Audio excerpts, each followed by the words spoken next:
Mr. Grout, I'm turning to the topic of share-based management, or ITQ's, individual transferable quotas, and I take it that the term or SBM, or share-based management, is the broader category. ITQs is an example of that, or a subset?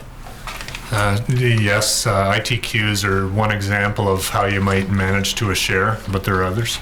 And we've had some evidence on this. We've also have a description in the policy and practice report, so I won't ask you at this stage to introduce the whole concept as I did with allocation this morning. What I'd like to do instead is to focus initially on your involvement and knowledge of some of the demonstration projects that have occurred for the Pacific Fleet and that you're aware of. So why don't I start with that? If you could please describe generally, and if it's and secondly, specifically for Fraser River sockeye, those demonstration projects on ITQs. Okay.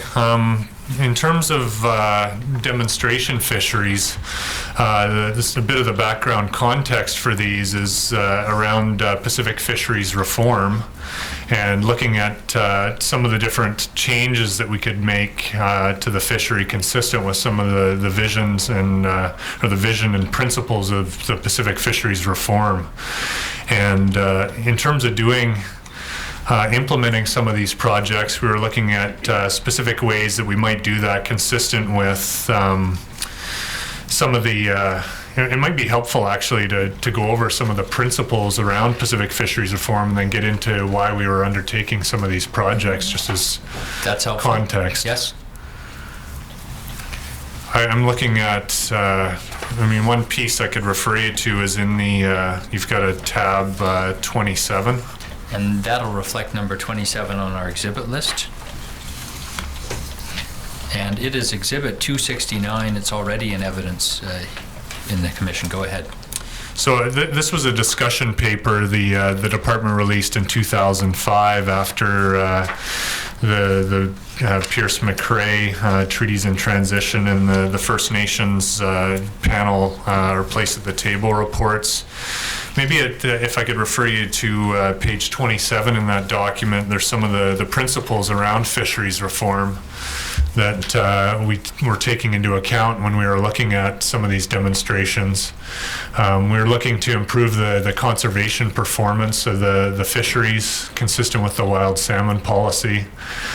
We're looking to maintain the consistent legal framework for doing that, and in particular commercial participants, including in the commercial fleets and First Nations, fish under the similar priority or same priority of access and similar rules. We're looking to maintain the priority for First Nations access for food, social, and ceremonial fisheries, but also to increase their economic access. We do have a number of demonstration fisheries related to First Nations as well, which I understand you don't want me to specifically talk about or do. Well, no, I'm not trying to prevent you from talking about anything that's relevant. The focus will be on the commercial specific ITQ demonstrations, though. Of my well, maybe I can come back to that one, but as part of that, we're looking at providing increased economic access to First Nations, and the PICFI program, Pacific Integrated Commercial Fisheries Initiatives, is one of the ways that we're looking at that. As part of the fisheries reform, we're looking at ways to fairly transfer fishing opportunity. And this, again, refers to voluntary license retirement using a willing seller, willing buyer process to provide shares associated with those licenses to First Nations. And PICFI provides a fair source of funding for doing some of that work. We're looking to provide stable resource access and allocation to provide certainty. And this is between intersectorally between the groups, and also for commercial harvesters themselves. We're referring to the allocation policy as it pertains to Chinook and Coho salmon being maintained, in particular the recreational priority for those species after conservation and First Nations access. We're trying to provide certainty of harvest shares to commercial participants to provide for improved planning of their businesses. We're looking at improving the responsibility and accountability, so a greater role for harvesters in the decision making as well as the planning for various different fisheries. And then finally, for commercial fisheries, we're looking at the commercial fleets being able to self-adjust, become more self-reliant, have the capacity to assume shares of the cost of management, and also has catch monitoring and independent validation being implemented. So in terms of my role here as the Regional Resource Manager for salmon, what we've been doing is putting out calls for proposals to the area harvest committees that we have one area harvest committee for each of the commercial salmon fleets, and we're looking for proposals from them consistent with the vision and principles laid out in Pacific Fisheries Reform for things they might want to explore doing. When we get those proposals back, and this typically we'll send these request letters out in January or February, leading into the development of the IFMP. We'll then have a response back from the area harvest committees on whether they're interested or whether they're or not interested in proceeding with those. We then have a 1 to 2 page concept of what those demonstrations are going to be that are included in the Integrated Fisheries Management Plan draft that's released in March. And then in the interim, our area managers will be working with those fleets as well around the development of the projects. We also have a similar process with letters that have gone out to First Nations to also develop demonstration projects in inland areas, wording similar around the vision and the principles we're trying to achieve. In recent years, we've also been lining up the demonstration projects with the Pacific Integrated Commercial Fisheries Initiative and groups that have submitted business plans for developing that. So we're trying to do the demonstrations with the groups that are likely to have business plans set up through the PICFI program. And I'll come back to the ITQ demonstration question I had, but let me just pause to ask you, what are the First Nation demonstration projects you're referring to? We've tried a number of projects in inland areas, but what we're looking at doing is taking licenses that the department has purchased from individual license holders in the commercial fleet. These are licenses that have not been reissued and are held in the department's inventory. And we have two primary programs that have been accessing or purchasing licenses: the Allocation Transfer Program, the ATP program, and also the Pacific Integrated Commercial Fisheries Initiative, which started in 2007. So we're purchasing licenses from commercial fleets. We're using the shares associated with those licenses of salmon to provide to demonstration projects in inland areas of the Fraser. So we've had projects in the Thompson area, parts of the main stem of the Fraser, Siska, in the lower Fraser and the Harrison River with Chehalis and Skowlitz, Choco and Quesnel and other locations where these projects have been located in the Fraser watershed. Returning to the ITQ demonstrations, could you describe what has gone on, whether for salmon on the coast or if it's, and more specifically, Fraser River sockeye? We've had statements of interest and concepts from a number of our fleets for developing demonstration projects. Some of those are for Fraser sockeye, but we've also had projects for chum as well. I should point out that not all of these are individual transferable quota, although a number of them are. We have had pooling arrangements proposed as well, where groups of vessels would identify themselves, for example, An Area E proposal that we've had for the last couple of years in 2009 and 2010 for Chinook and the Fraser Rivers involved a pooling arrangement where 5 license holders could get together with one vessel fishing the share, and the share would be based on how many pools were put together. We've had an ITQ, individual transferable quota project for Fraser Sockeye developed by the Area B and H fleets. Area D was also involved in some of the early discussions of that, but they didn't proceed in the final project. So we've had Area B and H work on a program where they can transfer shares of Fraser Sockeye ITQs between vessels in their own fleet, but also from Area H to Area H or Area B to Area B, so the Troll fleet and the Seine fleet, or between the fleets. We've also had ITQ style management in place in the northern Troll fishery, which is Area F. We've also tried an ITQ style of arrangement in the Area A, which is the northern Seine fishery, in Area 4, which is targeting Skeena sockeye. So we've had a number of projects. We've also had a project for Johnson Strait chum by Area B and H in different years. And focusing on Fraser River sockeye, what's been, in an overview way, what's been the experience on those projects? I understand there may have been some years where they couldn't, so you couldn't test because there wasn't.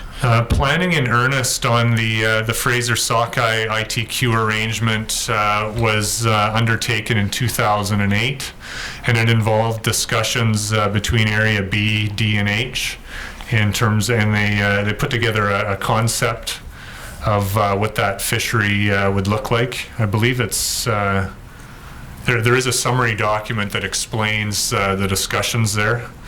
And I may come to that in just a moment. Area B, D, and H in 2008, the Harvest Committees asked us to ask the individual license holders through a survey what the level of interest would be in that project. And so the department did that with majority support for proceeding in Area B and H, but not in Area D. So in 2008, we planned an ITQ style project. We actually had a very small fishery in 2008 for the Area B and H fleets. It was 2 or 3 days, depending on the fleet, in terms of the opening. In 2009, planned again, but did not proceed given a lack of commercial sockeye TAC. And then in 2010, the project proceeded in a substantial way.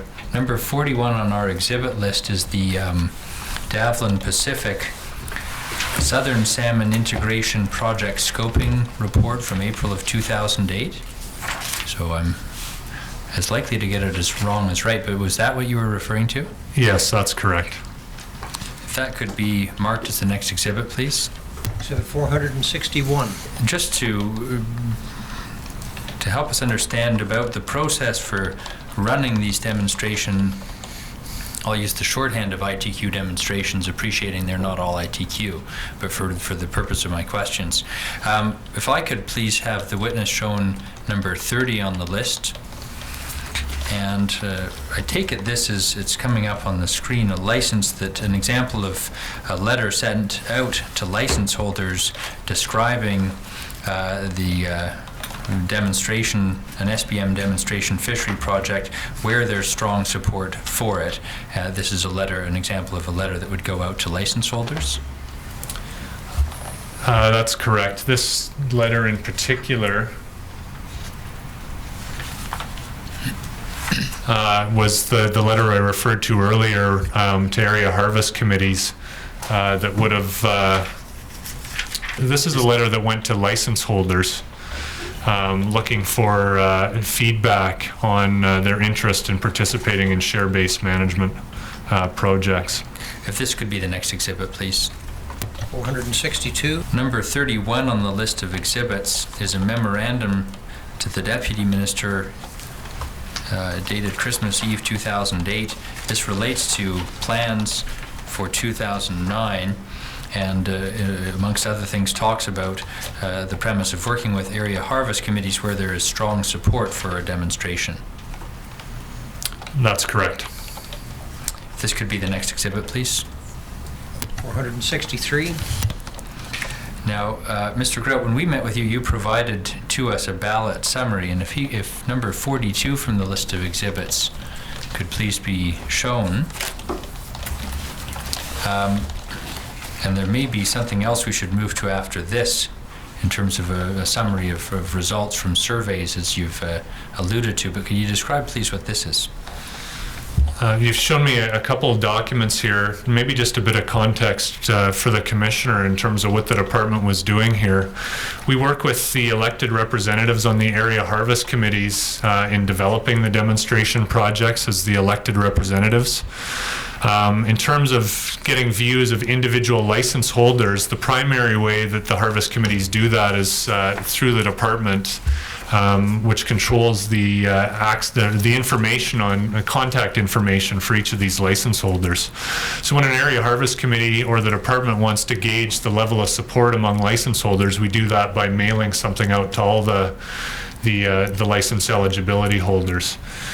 In terms of the exhibit that's on the screen now, this is the results of a survey that we're backing up. The Davlin Pacific exhibit that summarized the Area B, D, and H project for 2008. In developing that concept, the harvest committees for those fleets, the representatives asked the department to survey their fleets for their interest in participating. So this was in the spring of 2008. Mr. Lunn, I'm sorry, Mr. Lunn, that's number 41 on the list. It was just made an exhibit. Thank you. Yes. Okay. So the 41 was the concept developed. The survey results that are in the spreadsheet that were just on the screen were a survey of license holders asking about their interest in proceeding in the concept as outlined in that previous exhibit at 41. And I may be moving too fast, but why don't I ask you to describe the approach of working with willing fleets and how the department looks to work Marla, with. could I just ask you, what was Exhibit 463? If I could just see that again. It's a memorandum for the Deputy Minister, 2009, Commercial Right. Salmon Demonstration Fishery Planning. Okay. Item number 31 on the list. Maybe if it's helpful, I could indicate that there are two surveys that were done in this instance, and the documents that have put up are referring separately to the two surveys. So the document at 41, which was, I think, the Southern Salmon Integration Project and Scoping Report, Yes. that was put together in April of 2008. Then we did a survey at that time of only the Area B, D, and H fleets, the results of which are shown at tab 42. Okay. So those two fit together. All right? And that's the spreadsheet printout that we were looking at a moment ago. Right. The briefing note, which was at... And perhaps I can interrupt just because I don't want to move on without Maybe making- do the briefing note after it. At least if we go sequentially, the briefing note would come after. Okay. So I've gone out of step, Suggestion. and I think I'm behaving like a derby fisherman and rushing a little bit. I wonder if I could just slow you down just for a moment, because I'm a little bit lost in. Yes, Mr. Commissioner, certainly. If you'll just bear with me just for a moment, if you go back to the PPR paragraph 78, which you've already addressed.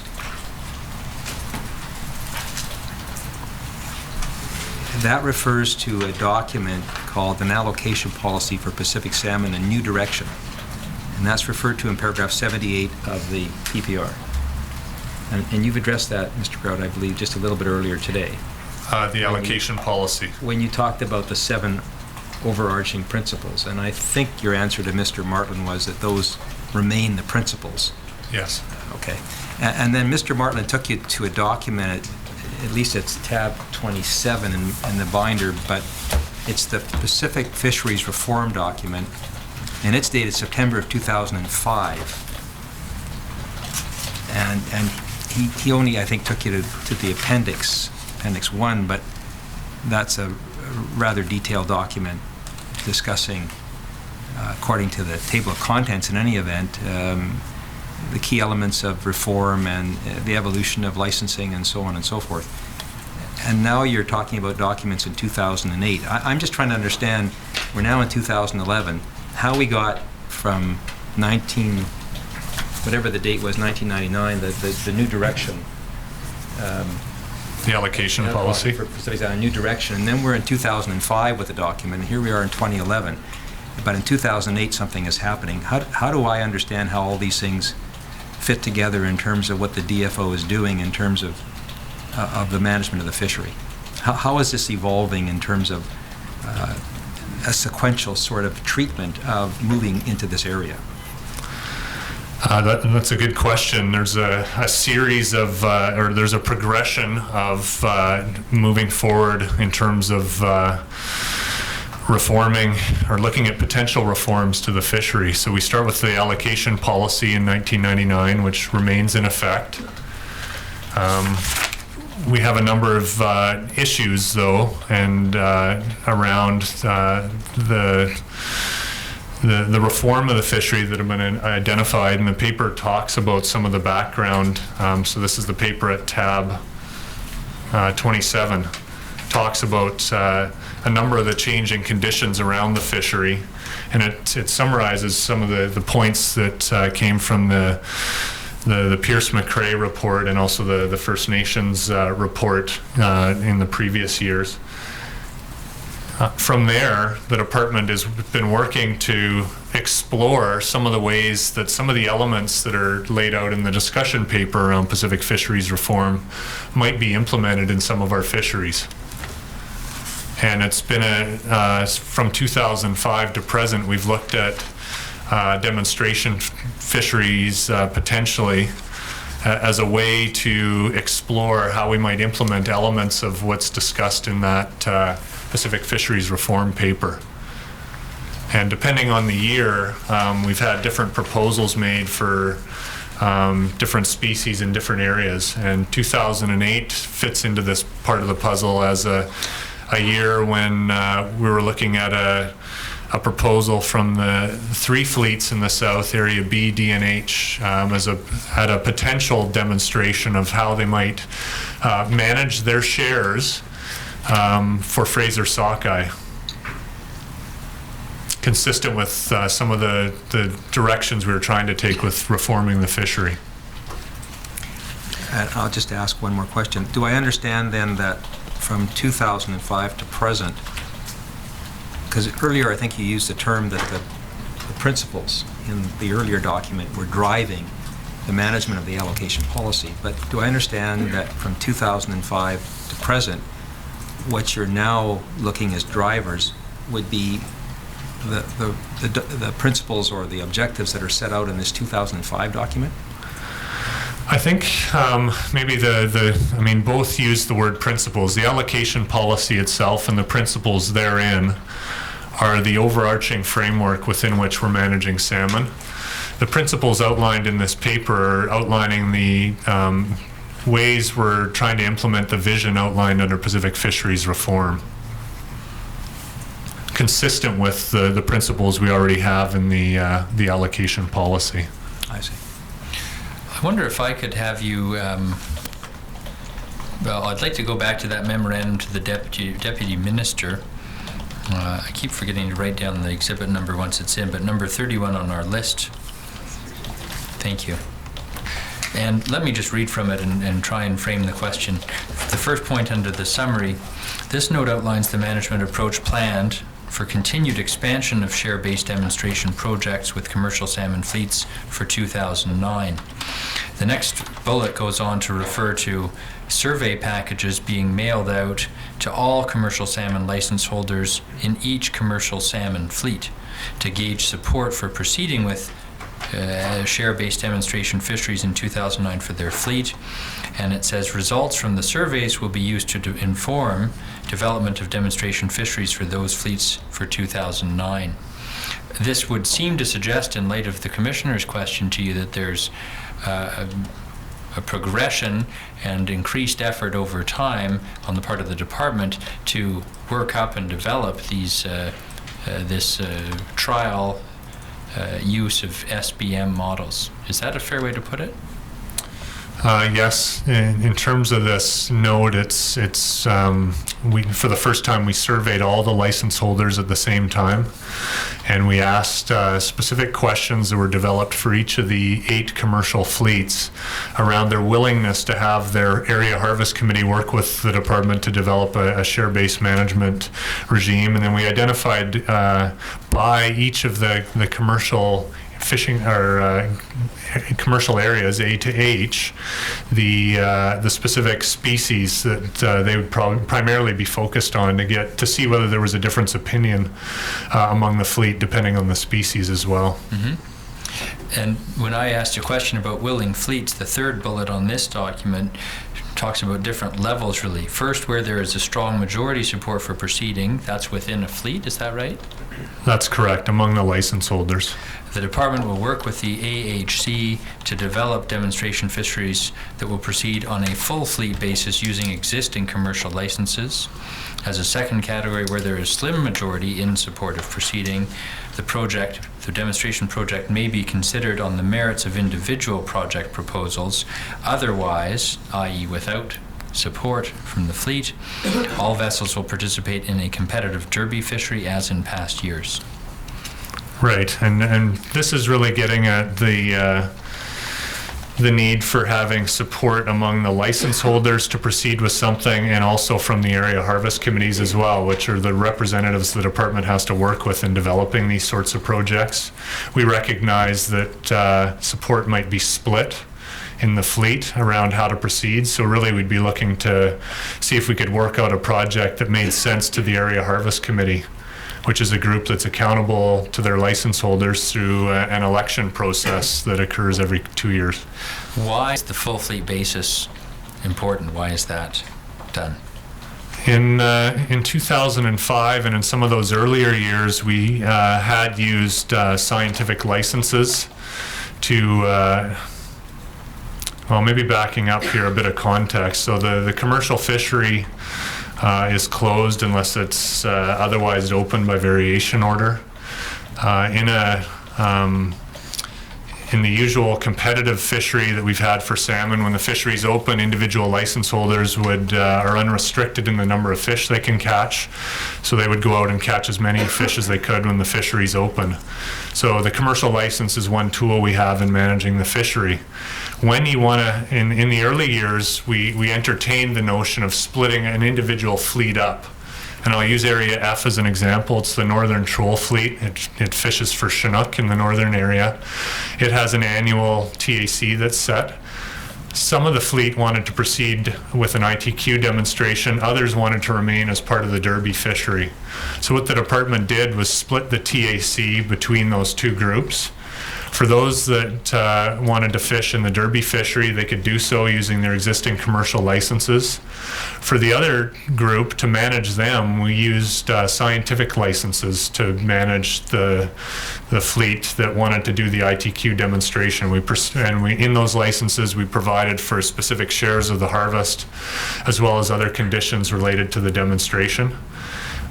In 2008, and partly related to the LaRocque review, we deemed it was inappropriate to be using scientific licenses to manage the commercial fishery. So in 2008, we made a change in direction that we would be proceeding on a full fleet basis in 2009 for whatever we did. So really it required us to manage the whole area together.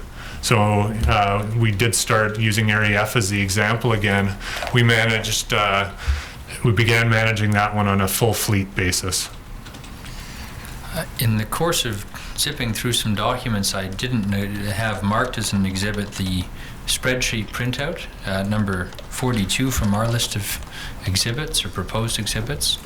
Few demonstration projects have been conducted. There have been reviews that are prepared. What I'd like to do with these next questions is simply identify 3 of those reviews and confirm that I think they'll speak for themselves, and I don't plan to ask you particular questions. Number 37 on our list of documents is a report from Gardner Pinfold. I think that's a consulting firm. I think it indeed follows on the heels of an email within this exhibit that's put forward. So if we skip past the first page or two with the introductory email, there's the Gardner Pinfold report, October 2009, referring to a review of 5 demonstration projects from the 2008 salmon season. That's correct. If this could be the next exhibit, please. 465. I'll do these in tandem, and then we should look at them, I suppose, separately. Numbers 38 and 39 on our list of emails. 38, first of all, is an email from Gordon Curry to you, Mr. Grout, and others as well, and it simply, at least the bottom of it is from Mr. Curry, and is passing along the report, which I understand is at tab 39. Number 39 on our list of exhibits, in turn, is a report from Archipelago Marine Research discussing the 2003 Area H IQ demonstration fishery project summary and evaluation. That's correct.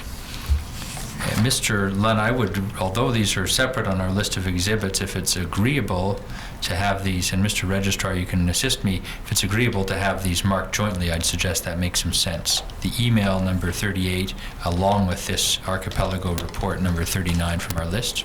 I could mark them 466A and B, or 466 and 466A. And I don't know if that's consistent with past practice, or if you prefer I do them as separate exhibits. I don't have a strong... I can do it as one if you wish. Mr. Commissioner, do you have a preference, or do you... No, just if you could just tell me again, what is it you want to mark? Is it the one that's on the screen currently? There's 2 documents, and they'll come up on the screen separately. Okay. In fact, may I suggest they be marked separately?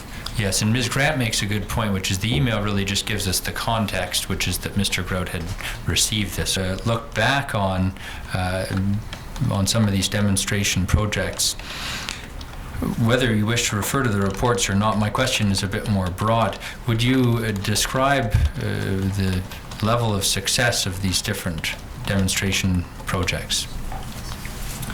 Well, I think the success of the various different projects are probably year-specific, depending on the years, and different things have happened on each of these in each of the different years.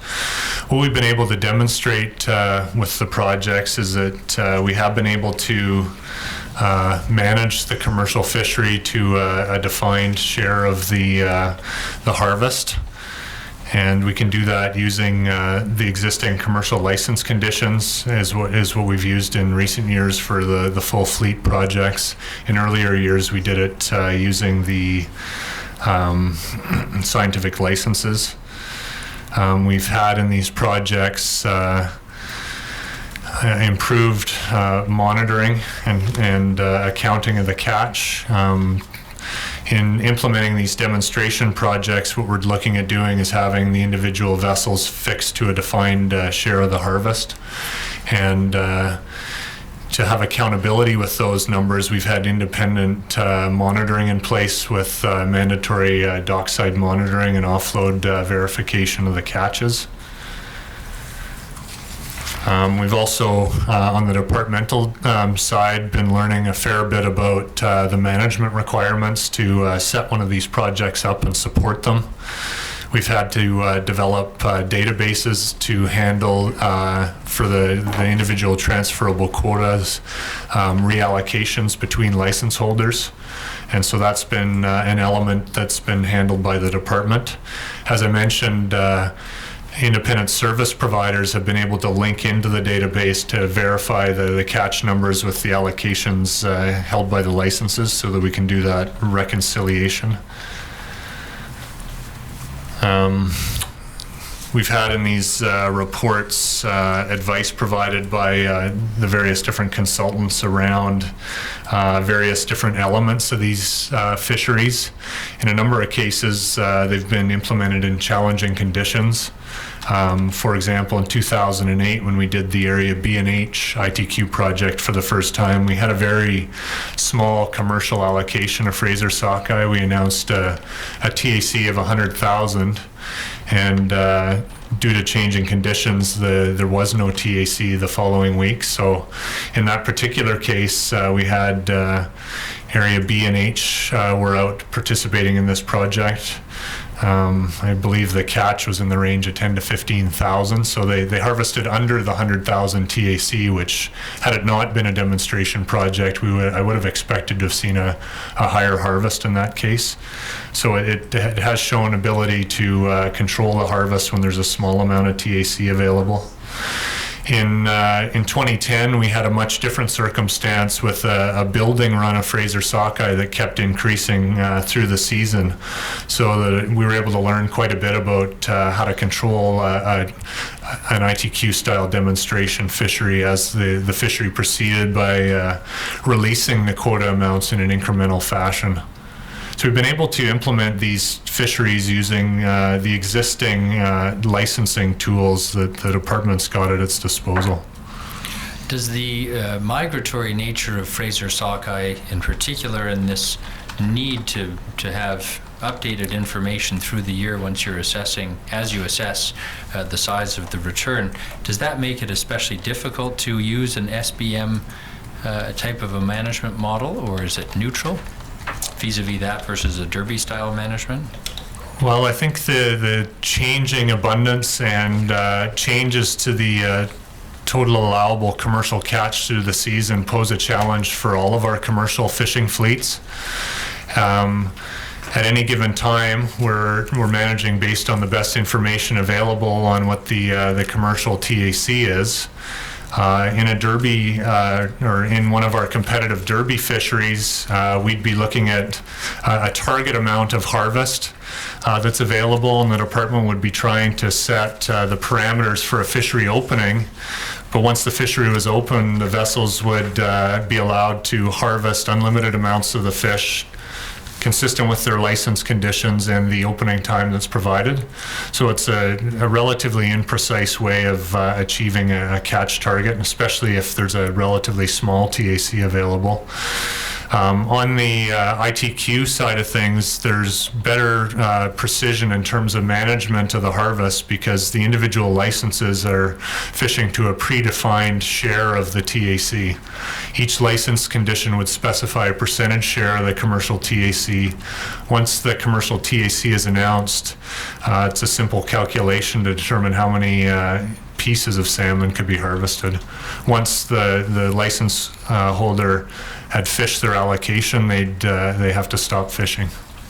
Could you comment, if I give you the hypothetical of a coast-wide move to ITQs for the commercial salmon fishery, could you comment on the effect of that or how that may look? In terms of moving to coast-wide arrangements or ITQs, as you suggested, it's something that is, and you asked it as a hypothetical question, it's something that you'd need to consider a whole number of different facets if you were going to consider something like that. We have 21 different production areas for salmon, as I mentioned, with different gear types and each of the different 8 areas with access to each of those. For something like Fraser Sockeye, we can identify a total allowable catch quantitatively in season. We have some of our Chinook fisheries in the offshore AABM areas, particularly in the Northern Troll and in the West Coast Troll, where we have a quantitative number. For pink salmon, for the Fraser, we're having an estimate of the run size as well. So for fisheries where we have a TAC, that approach is amenable. There are a number of our other fisheries which are effort-based fisheries, so we're controlling the amount of gear, fishing time, and gear, fishing time, and other parameters. But when the fishery's open, there's not a limit on the specific amount of catch. And in some of those fisheries, we don't actually assess a TAC in season. So in those sorts of situations, it would be challenging to have a transferable quota put in place without significant efforts made to assess the populations there to do that. But in theory, I guess if your question was theoretical, it's something that would be possible to do, but there'd be a lot of work required. Yeah, under an SBM approach, what sort of effect does that have? Does that change area licensing? We've been implementing our demonstration projects with the current area licensing of the commercial salmon fleet as is, so we have not contemplated changes to that. And again, in a hypothetical, were there a move towards ITQs, would area licensing be something that you expect would continue? Or Well, would it become, let me put it differently, would area licensing become irrelevant or unnecessary if you had a full ITQ or SBM management model? Well, I think some context here on this one is important. In terms of the way we have managed commercial fisheries, we have been primarily in the past been focused on controls on the inputs to fishing. So the number of vessels that can show up at an opening, the gears they're using, the amount of fishing time they have. And the department has really, in the past, focused on managing those inputs. But when the fisheries open, the fishermen are competing to catch as many fish as they can. As we're in some of these share-based management approaches, we're coming at it the other way around, saying, what's the output we're trying to control? It's either the amount of catch or in some cases the bycatch parameters. And we're looking at setting up the fishery with an output, which is a target amount of catch you want to remove, with increased flexibility on the fleet side of things in terms of how that might occur, but licenses set up to provide defined shares and accountability for those shares. In terms of area licensing, that was one of the components that was used as part of fleet restructuring to control efforts. So instead of, for example, in the gillnet fleets, having the entire coast-wide gillnet fleet show up at an opening for Fraser Sockeye, the gillnet fleet in the north, which is Area C, those 650 some odd vessels are no longer able to come down to a Fraser Sockeye opening. So area licensing was a way to control the inputs to fishing, primarily the number of vessels that could come to an opening. If looking down the road, you've got the fishery structured so that you're controlling catch, and the output is a specific quantum of catch, you can be less concerned then about the number of licensing or number of licenses that might show up to the fishery. What would be required then is somebody has a share to actually go and harvest those fish. So potentially down the road you could look at things like that, but I think we're a ways from that, given that we are still just demonstrating in limited areas at this point. Would you, again, hypothetically be less concerned about vessel length restrictions?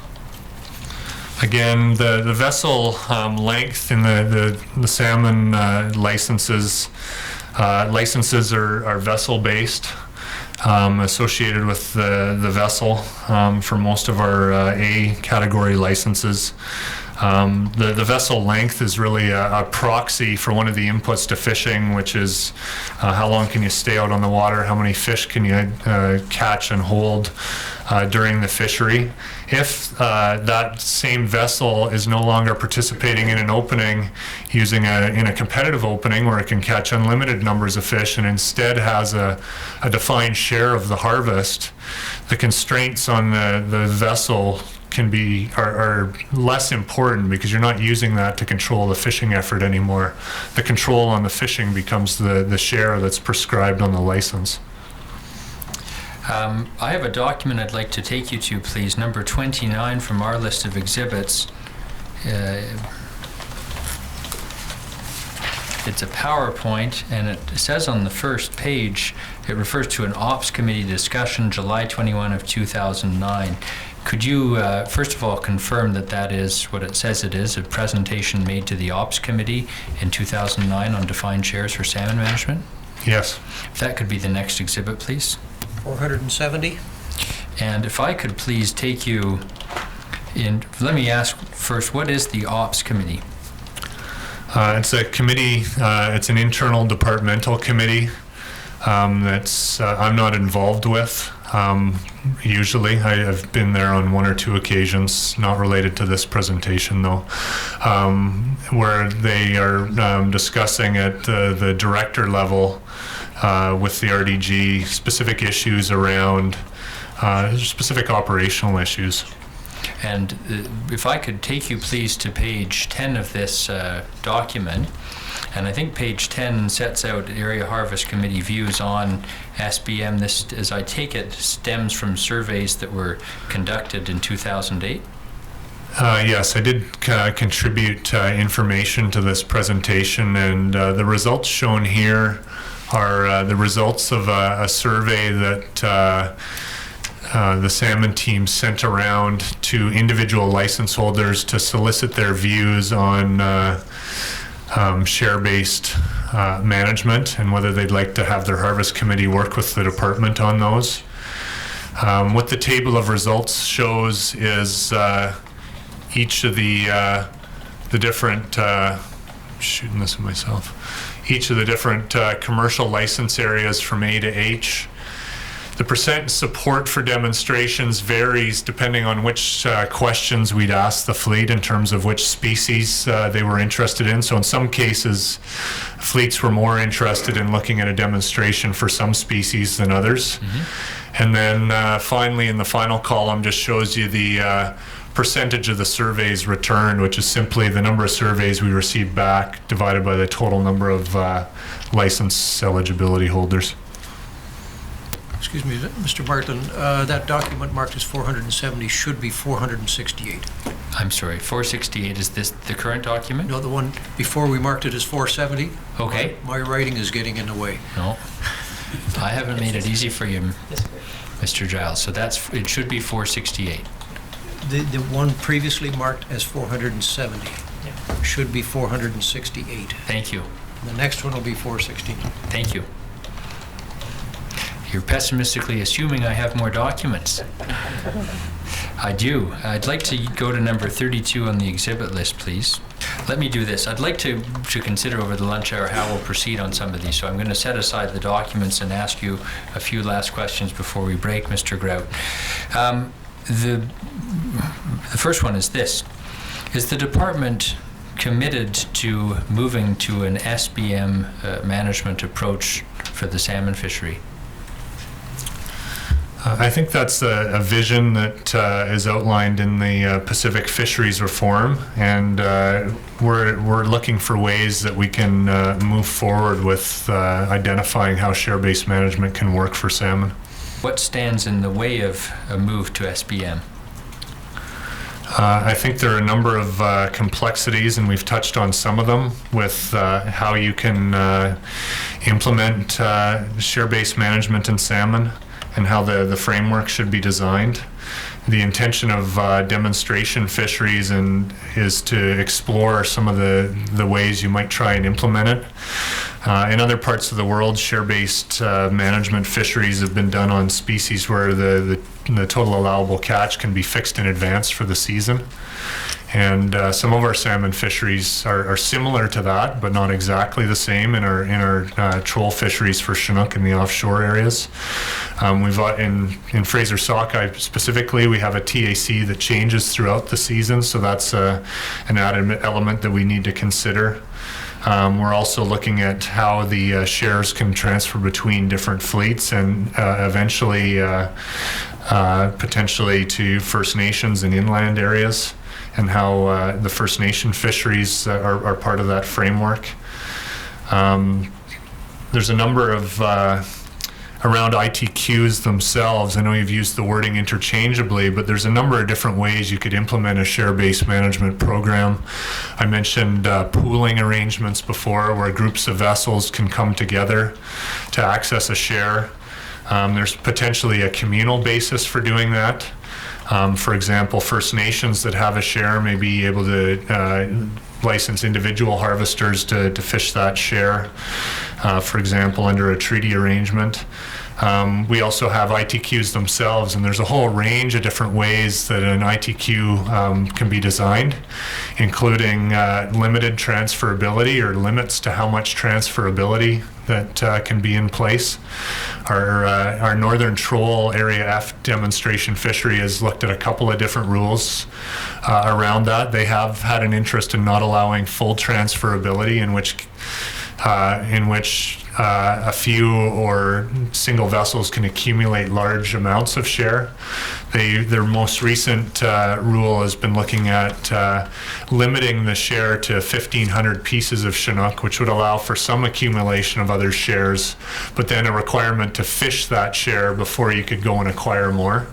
So there's different ways you can set up these ITQ styles of arrangements, and different potential implications of how you might do that. So demonstrations are really intended to try and explore in an incremental way how you might go about designing these systems, given the complexity with just saying, okay, here we go, here's an ITQ that fits coast-wide for everything.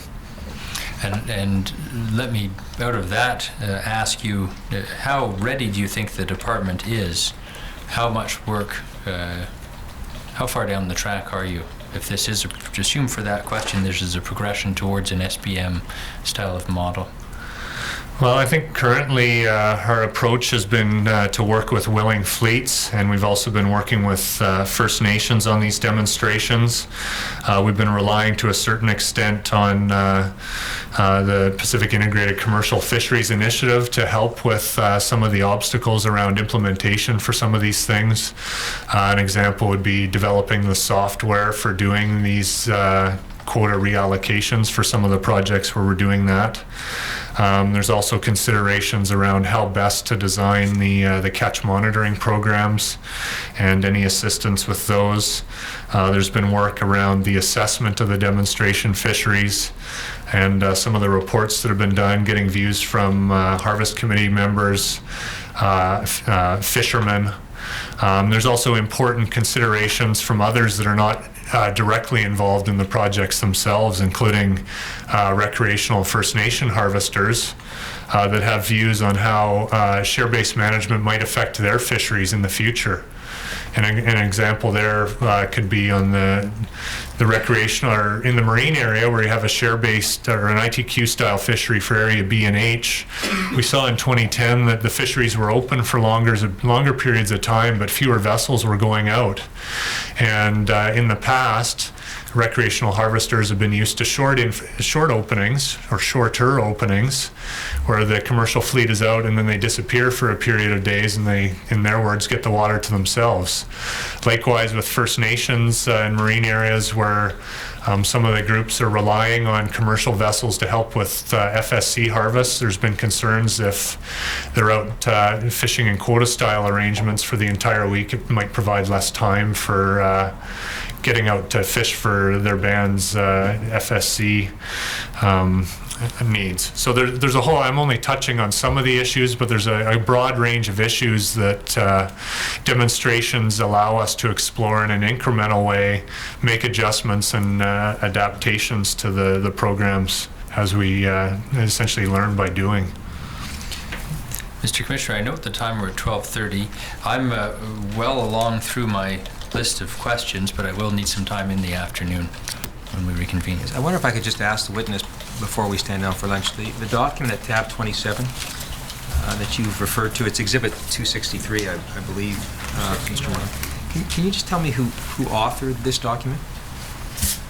This document was put together by the department, and our Director of Pacific Fisheries Reform at the time, I believe Ron Katawaki, was responsible for the lead on helping to put this together, but there may have been others as well assisting. When you say by the department, are you talking about the Pacific region? Yes, I believe this document was drafted in the Pacific region. Thank you. Yes, we'll take the adjournment. Thank you. Hearing is now adjourned until 2 p.m.